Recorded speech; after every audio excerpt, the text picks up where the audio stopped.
Hello, fellow artists. My name is Diane, and today I'm going to be walking you through creating warm winter light in oil pastel. So grab your cup of tea or whatever suits your mood, and let's get to it.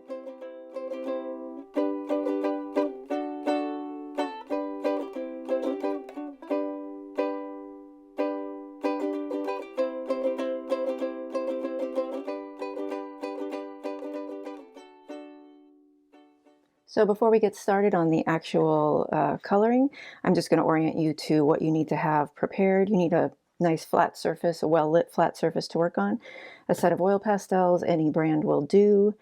And if you have fewer colors than this, that's fine. You can kind of improvise, and I can guide you with that along the way.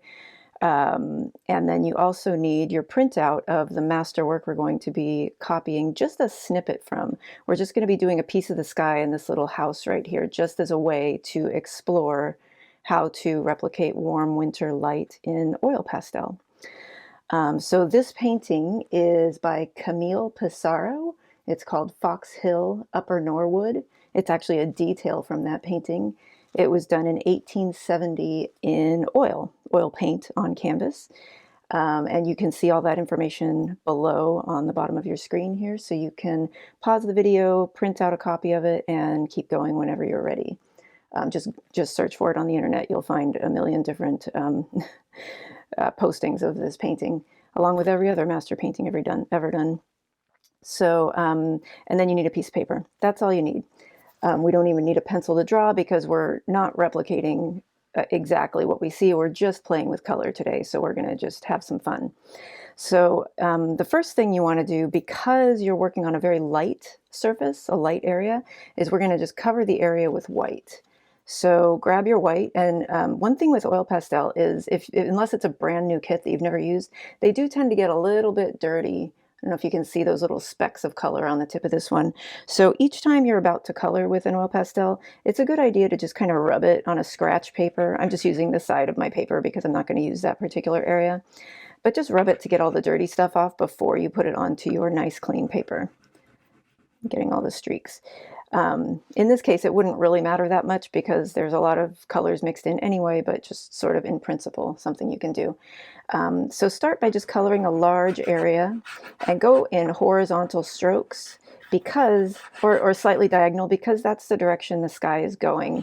So just from the very get-go, anytime you're coloring, I've got a little bit of a sandy bit on here or something, it's creating a scratching.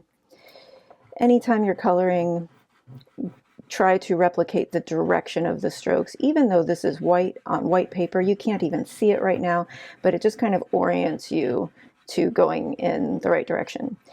Also, I'm not pressing hard.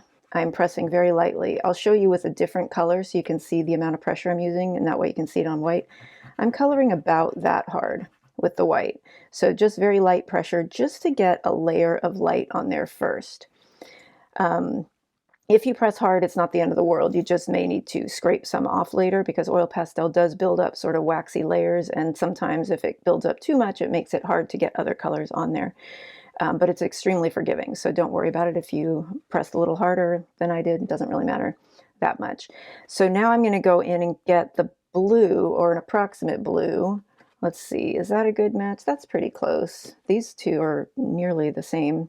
That one looks a little darker, so I'm just going to stick with the lighter one and approximate some of these holes between the clouds, sky color. So I'm going to color somewhat horizontally, but I'm also going to color in circles, and I'm again coloring very lightly because pastels are very bright. These are very pale colors in my reference, so I don't want to go too heavy with them. This color is a little bit more of a turquoise than that blue, so I'm going to end up layering some color over the top of it to try to match that a little more closely.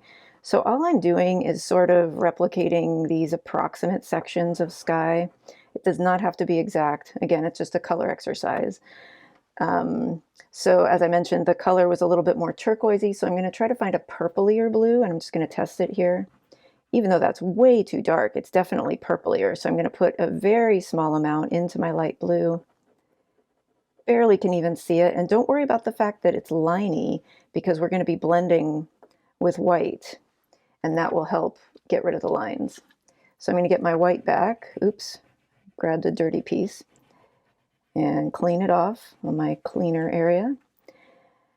And then I'm going to go in and blend. So when I blend, now I'm going to really go in circles, and I'm pressing very hard because you have to press hard in order to blend, otherwise it won't do anything. I'm blending in circles to kind of break up the horizontalness and make it a little more chunky, cloudy looking.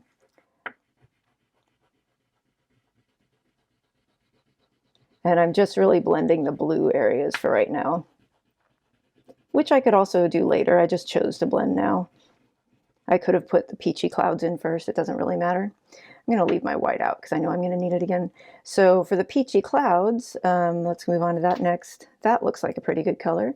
So I'm just going to rub it pretty clean and color kind of horizontally, but also in circles over the peachy parts, leaving plenty of little white gaps showing. There's definitely some down around this blue section. And this is kind of where the real warmth starts coming through in the sky in this particular piece, because the peach is a very warm color, orangey, yellowy, reddish, a little bit of reddish in there. And then I see also kind of an old rose color, like a dusty rose, so that looks pretty good. And I'm going to put a little bit of that in, kind of layering it over the peachy color in just a few places. And I guess I should leave these marked somehow. I mean, I'll just leave them tilted so I know which ones I've used. And then I'm going to go back and blend those with the white.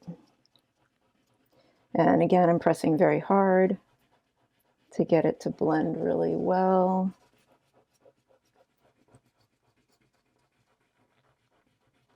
And that's a pretty good pass for that little bit of sky there. So now I'm going to go in for the house, and I'm only going to do part of it. Again, this is just an example of how to kind of capture that warm winter light on a small building, but really we're focusing on the sky. So the building is more for interest. So I'm going to start with this yellow color and put in the side of the house. I went a little too high into the sky. Who cares? It's fine. And then I'm also going to use it for the face of the house, even though it's much darker, but this will be a good base for it. So because it's not the main color, really, it's just the base, I'm coloring lighter there. Whereas here I colored very hard because I wanted that to show up bright. Actually, I'll put a little bit over here too for that little tiny bit of building next to it. And color down lightly for a base on the bottom of that part. I'll save that because I'm going to need it for the chimneys and probably go back over the house. And I'm going to put a color down for the roof. So definitely a purpley gray. So I'm going to start with just the darkest gray that is in this kit because it's a pretty dark gray, and draw in the shape of the roof, just a little triangle here, and then color it in, leaving, well, I actually, in my mind's eye, left a little space showing for the white, for the snow on the left side, but it's not there yet because there's no chimney to border it, but there will be a chimney shortly. So there's that roof, and then I'm just kind of putting in this shape for the next roof, which is less obvious, so it's more painterly, sort of sketchy. And I'm going to use the same gray to darken the bottom edge of this building and to put a layer over the front of the main house. And I'm pressing with kind of medium pressure here. I don't want it super light, but I do want it to show up well, and that'll add contrast from the front of the building to the side.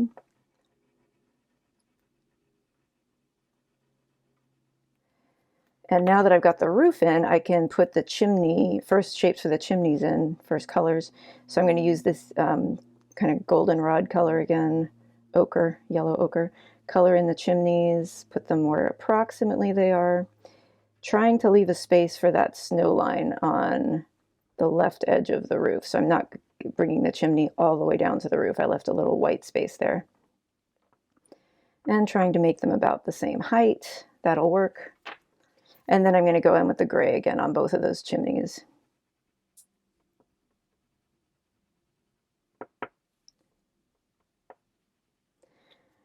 Okay, so we've got our main shapes in, and now we can go in and sort of adjust color. So on the front of the house, it looks like there's a little bit of a hint of kind of a rusty red, actually, which is also reflected in the smoke here, so we can use that later. Let's see, this one looks pretty good.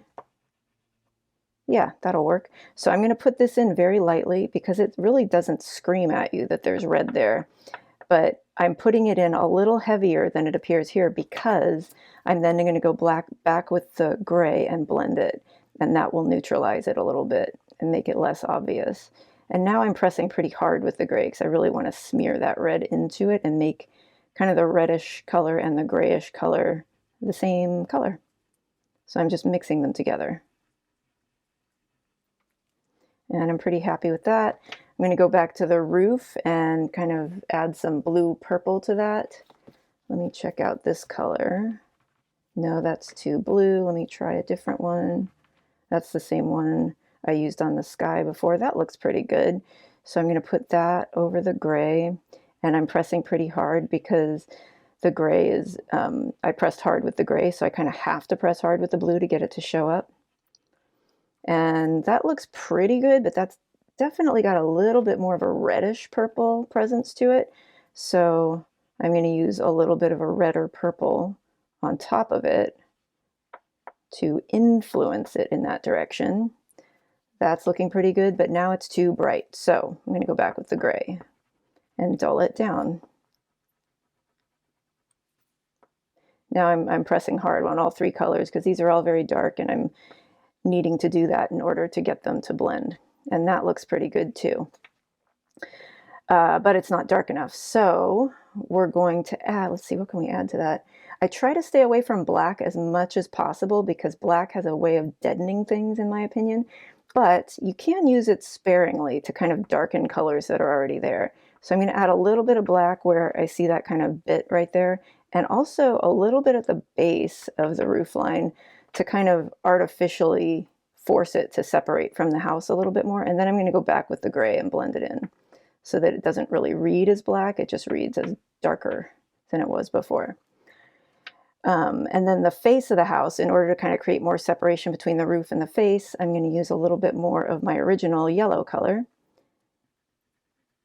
And that'll both warm it up and lighten it a little bit, just enough, hopefully, we'll see, to create more of a sense of separation between the house and the roof.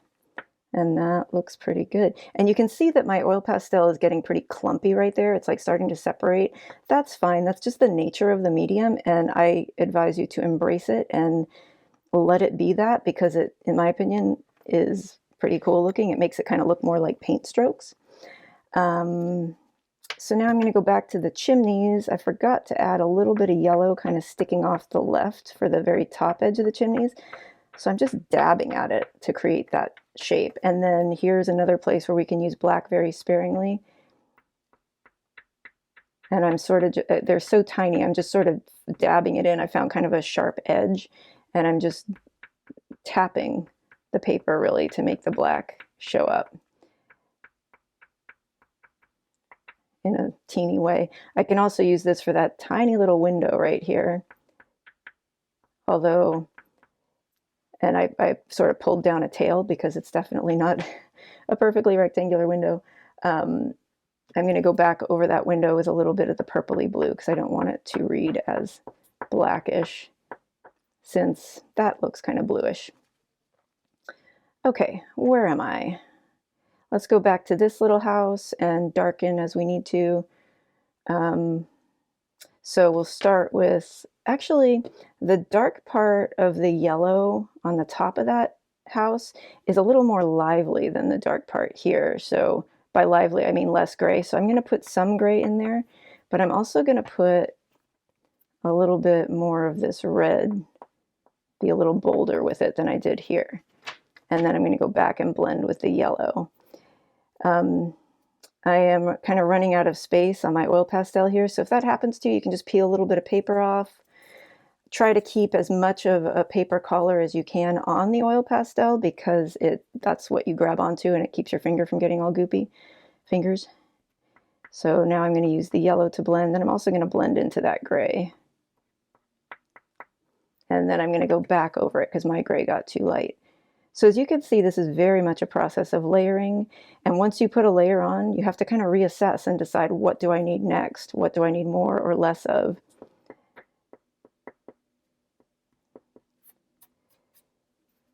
So it's very rarely just a linear path to the end. Now I'm going to put another coat of yellow over here to just make it richer and kind of put some streaks in there and make it look kind of purposefully more painterly. Let's see, what else now? So on the top of the snow line, there's a teeny tiny little gray line right above that snow. So I'm just going to find a corner of my gray pastel that has been carved out by other means and kind of use that to create a line there. And if it's too thick, never fear. This is really cool. You can use your fingernail or like a knife or something, or the side of a coin, and just scrape some off. And then voila, you get your snow back. So I'm pretty happy with that. It's not perfect, but it's good enough for what we're trying to achieve, which is just practice replicating warm winter light. So now we're going to do the smoke, and then that will be it, I think.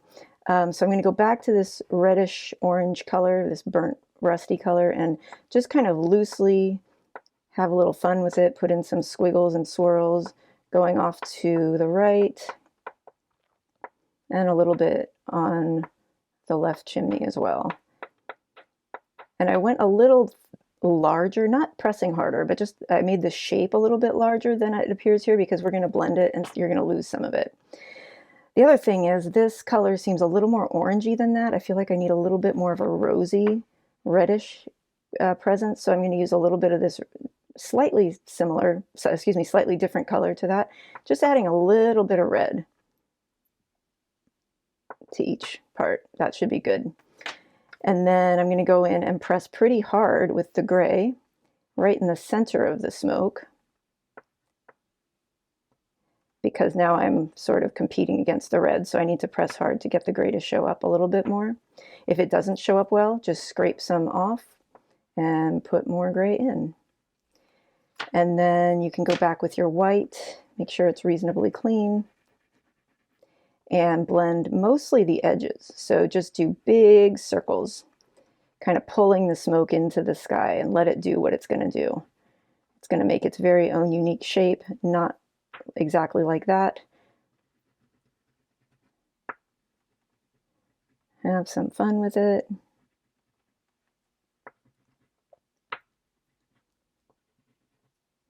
And then you may have some crumbs. You can wipe those off or blow them off, shake them off. And you can go back and monkey with this as much as you'd like. Like I think I'd like to go back and darken my chimneys. They're not popping enough. Oh, and they do break. No big deal. Try not to, but you know, they will break over time with use, especially when you're not paying attention. That's when they like to break the most. And I'm pretty happy with that. So that is the end of our Creating Warm Winter Light in Oil Pastel tutorial. Thank you so much for watching, and I hope you have a beautiful rest of your day.